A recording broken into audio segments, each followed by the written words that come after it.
शेर मन ही मन ये सोच रहा था कि मैं इन सब को खा जाऊंगा। शेर ने कहा, चलो तुम्हारा घर कहाँ है? बच्चों को देखकर ही मैं अपना फैसला सुनाऊंगा।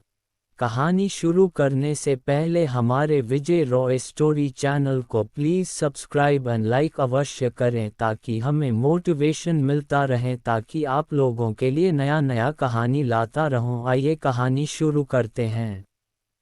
किसी जंगल में एक हिरण रहता था।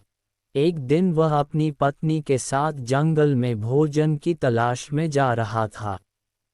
उन्होंने भोजन कर लिया, लेकिन अब उन्हें प्यास लगी। तभी उन्हें एक पानी का कुंड दिखाई दिया, लेकिन वहां एक शेर खड़ा था।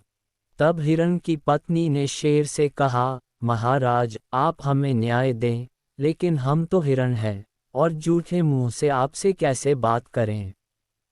शेर ने कहा, कुंड में पानी है, तुम अपना मुंह खोलो। फिर दोनों ने मुंह धोने के बहाने जी भरकर पानी पी लिया। अब दूसरा सवाल ये था कि शेर से अपना पीछा कैसे छुड़ाए।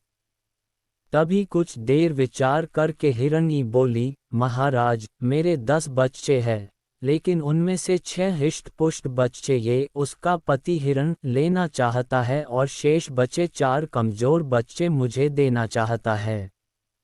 ये सुनते ही बेचारे हिरण की मिट्टी पिट्टी गुम हो गई। शेर बोला, घबराओ नहीं, मैं तुम्हें न्याय दूंगा। लेकिन शेर मन ही मन ये सोच रहा था कि मैं इन सब को खा जाऊंगा। शेर ने कहा, चलो तुम्हारा घर कहाँ है? बच्चों को देखकर ही मैं अपना फैसला सुनाऊंगा। तीनों हिरण के घर की ओर चल पड़े। घर आने पर हिरण और हिरनी अपने घर में घुस गए और दरवाजा बंद कर लिया। वे काफी देर तक बाहर नहीं आए। तब शेर ने दहाड़ कर कहा, जल्दी बाहर आओ। तब हिरण ने उत्तर दिया, महाराज, आप चले जाएं, हम दोनों का समझौता हो गया है। बेचारा शेर क्या कर सकता था, चुपचाप वापस चला गया। इस तरह उस हिरनी की चतुराई से उनकी प्यास भी बुझ गई और जान भी बच गई। सच ही है प्यारे दोस्तों की संकट आने पर विवेक और धैर्य से काम लेना चाहिए।